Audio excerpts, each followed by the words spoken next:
कब्र के पहले 24 घंटों में क्या होगा। रसूलुल्लाह सल्लल्लाहु अलैहि वसल्लम ने इरशाद फरमाया, कब्रों पर एक फ़रिश्ता मुतय्यन होता है। जब भी मैयत को दफन किया जाता है और लोग वापस जाने के लिए मुड़ते हैं तो वो कब्र से मुट्ठी भर मिट्टी लेकर लोगों पर फेंकता है और फौरी कब्र के अंदर जाकर बिस्मिल्लाहिर्रहमानिर्रहीम। एक मर्तबा हमदान में किसी शख्स की मैयत को लोग कांधों पर उठा के ले जा रहे थे कि मैंने इसे बरज़खी जिस्म में ताबूत के ऊपर देखा। मेरे अलावा कोई दूसरा इसे नहीं देख रहा था। मैं देख रहा था कि इसे बहुत ही तारीख जगह ले जा रहे हैं। वो कहना चाहता था कि खुदाया मुझे निजात दे, लेकिन उसकी ज़ुबान से लफ्ज़ खुदा अदा नहीं हो रहा था। मैं उसे जानता था, वो बहुत ही सितमगर हाकिम था। वो लोगों को इल्तमास कर रहा था कि इसे ना ले जाएं। ऐसे हालात इसको पेश आए कि हम इसे दर्क नहीं कर सकते। दर्द भरे लम्हात और हैरानी का एक अजीब आलम है। पहली रात वही है जिसमें मैयत दफन होती है। क़यामत के बरखिलाफ बरज़ख में ठीक उसी दुनिया की तरह दिन रात होते हैं, लेकिन क़यामत में सूरज, चाँद, दिन और रात का तस्वुर ही ख़त्म हो जाता है, जबकि बरज़ख में अभी भी दिन रात है। कुरान करीम में फ़िरौनियों के बारे में आया है कि सुबह शाम इन पर आग बरसाई जाती है। इमाम सादिक अलैहिस्सलाम फरमाते हैं, ये आयत बरज़ख के बारे में है कि सुबह शाम का जिक्र किया गया है, चूँकि क़यामत में दिन रात का तस्वुर नहीं है। बरज़ख में इंसान किसी दूसरी दुनिया से वाकिफ़ हो जाता है, नए नए लोगों से मुलाकात होती है और पहली रात इस आलम की पहली रात है। अपने तमाम तर डर और खौफ के बावजूद तारीख़ भी है। क्या किसी में ये जुर्रत है कि इस तारीख़ कब्र में एक रात के लिए सो सके।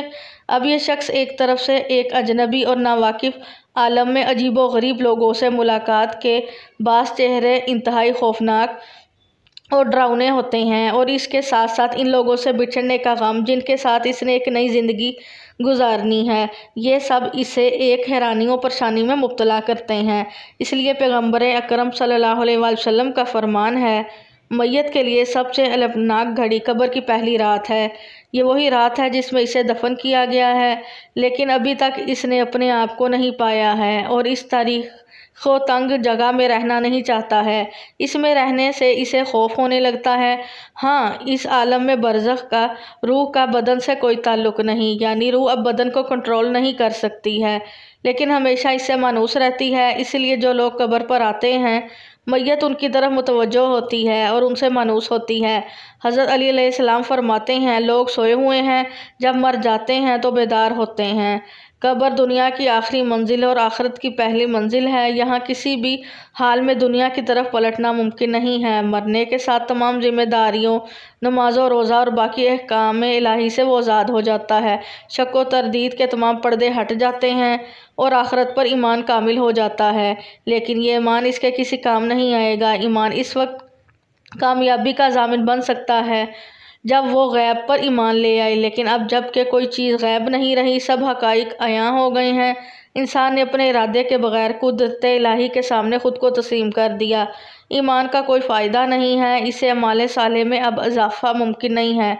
हाँ, अगर वो ख़ुद अपने लिए बाकी हाथों असली हाथ छोड़ कर आया है या इसके पसमानदीदा इसके लिए भेज दें तो आज इसके काम आएगा। जिस तरह अमल साले में इजाफ़ा मुमकिन नहीं, इसी तरह इसके गुनाहों से भी किसी गुनाह के कम होने का रास्ता नहीं है, मगर वो ईमान साले दुनिया में छोड़ कर आया है जो इसके गुनाहों का कफ़ारा बन जाए या कोई इसके लिए इस्तग़फ़ार करे।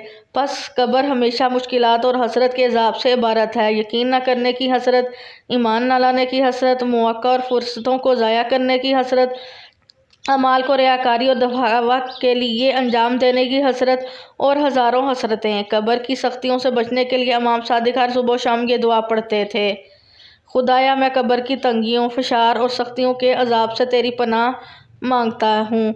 जो ही वो कब्र में वारिद होता है, कब्र की पहली रात का आगाज़ हो जाता है और इन लम्हात की सख्तियों का तहम्मुल करना इसके लिए सख्त है।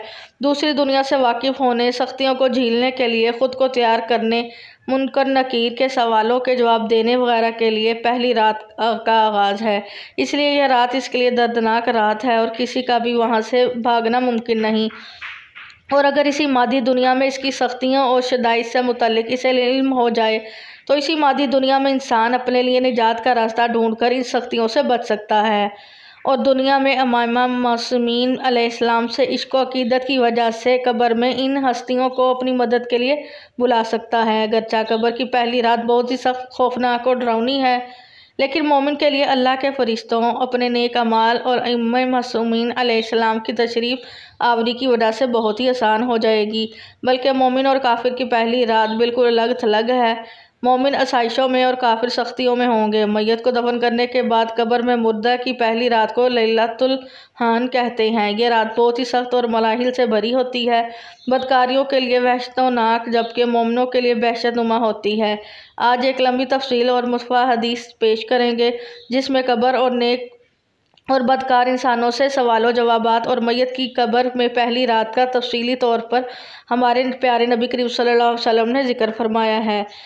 मरने के पहले 24 घंटे और पहले दिन रूह बरज़ख के अलावा इस मादी बदन के साथ साथ रहती है, क्योंकि दुनिया में रूह को अपने मादी बदन से उनसो मोहब्बत थी, इसलिए अब वो इस बदन पर ख़ास तवज्जो रखती है और इसके साथ रिश्ता और मोहब्बत कायम रखना चाहती है।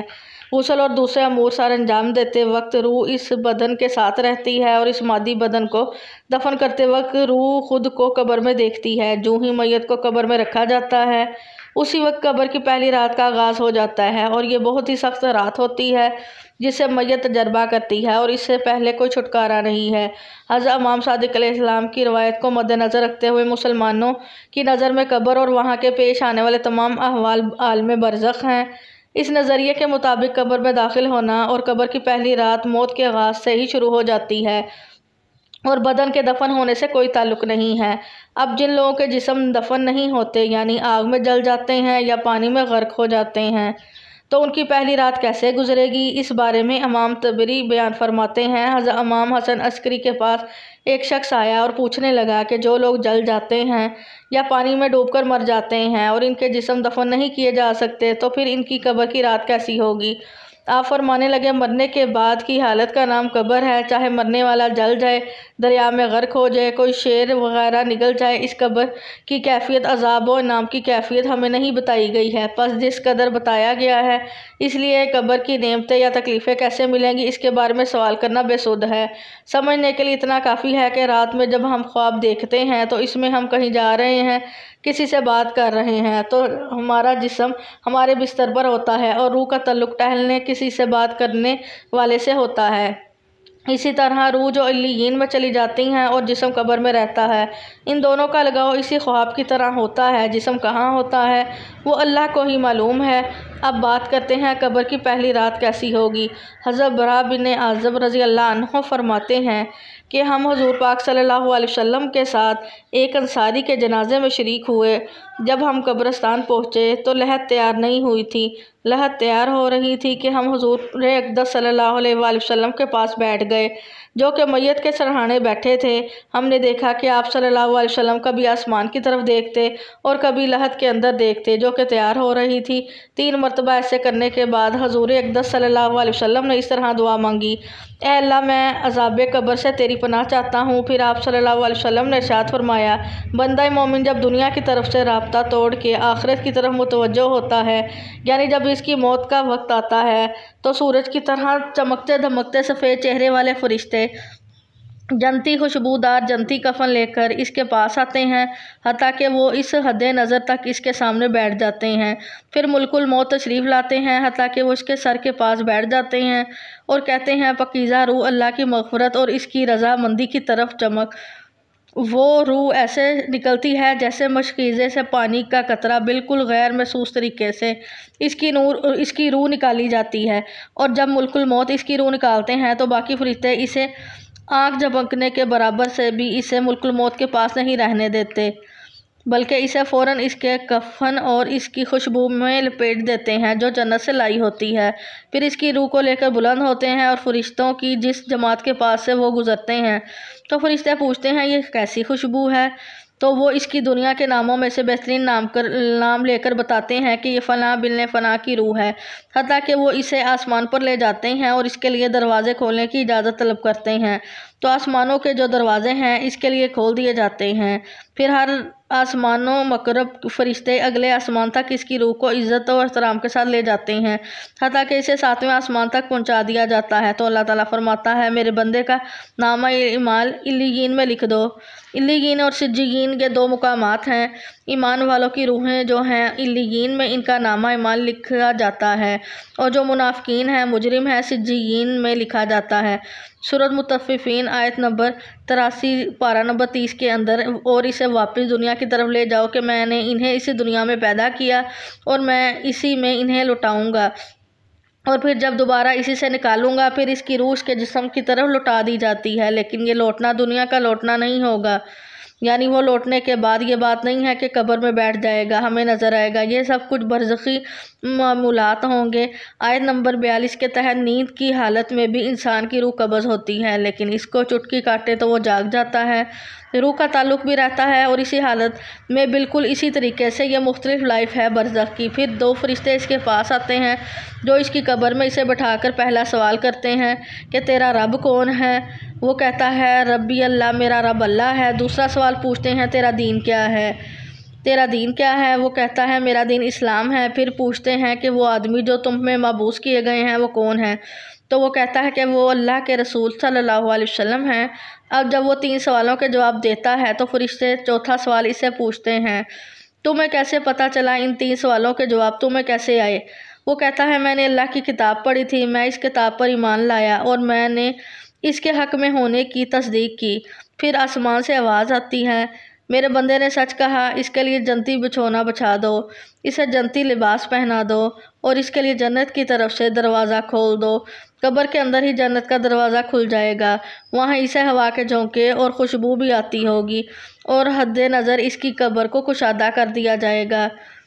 खूबसूरत चेहरा, लिबास और बेहतरीन खुशबू वाला एक शख्स इसके पास कब्र में आएगा और कहेगा, इस चीज़ से खुश हो जाओ जो चीज़ तुझे खुश कर दे, ये वो दिन है जिसका तुझसे वादा किया जाता है। वो शख्स पूछेगा कि ऐ शख्स तू कौन है, तेरा चेहरा भलाई लाने वाला चेहरा है। तो वो जवाब देगा, मैं तेरा अमाल सालह हूँ, यानी नेक अमाल एक खूबसूरत शख्स की शक्ल में है। इसकी कब्र में आएगा तो वो शख्स कहेगा, ए अल्लाह, ए मेरे रब, जल्दी कर क़यामत कायम फरमा दे हत्ता कि अपने अहलो याल की तरफ चला जाऊं। यानी मोमिन कहेगा कि ए अल्लाह, जल्दी क़यामत आए, मुझे मेरे अमाल का बदला मिले, मुझसे इंतज़ार नहीं होता। फ़ौरन क़यामत आ जाए। जब काफिर, मुजरिम और बदकार मुसलमान शख्स दुनिया से जाता है तो आप सल्लल्लाहु अलैहि वसल्लम ने फरमाया, स्याह चेहरे वाले फरिश्ते नाजिल होकर तहत निकाह इसके पास बैठ जाते हैं। फिर मौत का फरिश्ता कहता है, ए खबीस रूह, चल अब अल्लाह के गज़ब और नाराज़गी की तरफ। ये सुनकर रूह छुपने की कोशिश करती है और पूरे जिस्म में फैल जाती है। तो वो मुल्कुल मौत इसकी तरफ इसे खींचता है जैसे लोहे की सलाख को गीले खून में से खींचा जाता है। इसकी नसें और पट्टे टूट फूट जाते हैं। इसकी हालत ऐसे हो जाती है जैसे धुनी हुई रुई में से कांटेदार छुरी निकाल लें तो रुई के गाले इसमें पेवस्त हो जाते हैं। फिर मुल्कुल मौत से बाकी फरिश्ते इसकी रूह को लेकर पलक झपकने के बराबर भी वहाँ रहने नहीं देते, हत्ता कि वो इसे बालों से बने हुए कंबल में लपेट लेते हैं और इससे ज़मीन की मुराद दार से निकलने वाली इंतहाई बुरी बदबू निकलती है। वो इसे लेकर ऊपर चढ़ते हैं तो वो फरिश्तों की जिस जमात के पास से गुज़रते हैं तो फरिश्तों की जमातें कहती हैं कि ये कैसी खबीस रूह है। वो कहते हैं ये फ़लाँ बिन फ़लाँ की रूह है, और वो इसका दुनिया का इंतहाई कभी नाम लेकर बताते हैं, हत्ता कि इसे आसमानी दुनिया तक ले जाया जाता है। इसके लिए दरवाज़े खोलने के दरख्वास्त की जाती है तो आसमान के दरवाज़े इसके लिए नहीं खोले जाते। फिर रसूलुल्लाह सल्लल्लाहु अलैहि वसल्लम हमने सूरत आराफ की आयत 40 पढ़ी कि इसके लिए आसमान के दरवाज़े नहीं खोले जाएंगे, वो जन्नत में दाखिल भी नहीं होंगे हत्ता कि ऊँट सुई के बराबर सुराख से गुज़र जाएगा। ये सूरत आराफ की आयत आप सल्लल्लाहु अलैहि वसल्लम ने पढ़ी। फिर आप सल्लल्लाहु अलैहि वसल्लम ने फरमाया कि अल्लाह ताला फरमाता है, इस खबीस रूह का नामा अमाल सबसे निचली किताब से जिगीन में लिख दो। फिर इसकी रूह को शिद्दत के साथ खींचा जाता है। फिर आप सल्लल्लाहु अलैहि वसल्लम ने फरमाया, हमने ये आयत तिलावत फरमाई। सूरतुल हज की। जो शख्स अल्लाह के साथ शिर्क करता है, गोया वो आसमान से गिर पड़ा तो परिंदे इसे उचक कर ले जाएंगे या किसी दूर जगह पर फेंक दें। हजूर अकरम सल्लल्लाहु अलैहि वसल्लम ने फरमाया, फिर इसकी रूह को वहीं से नीचे फेंक दिया जाता है और वो अपने जिस्म में आकर गिरती है और 2 फरिश्ते इसके पास आकर इससे पूछते हैं, तेरा रब कौन है? अब इससे सवाल होता है। वो हैरत ज़दा होकर कहता है, हाय अफसोस, हाय अफसोस, मैं नहीं जानता, मैं नहीं जानता। फिर पूछते हैं, तेरा दीन क्या है? वो फिर हैरत ज़दा होकर कहता है, हाय अफसोस, हाय अफसोस, मैं नहीं जानता, मैं नहीं जानता। फिर इससे पूछते हैं कि जो शख्स तुम्हें माबूस किए गए वो कौन थे? तो वो कहता है, हाय अफसोस, हाय अफसोस, मैं नहीं जानता, मैं नहीं जानता। फिर आसमान से आवाज़ आती है, इसने झूठ बोला, इसके लिए जहन्नम का बिछोना बिछा दो। और बुखारी में अल्फाज हैं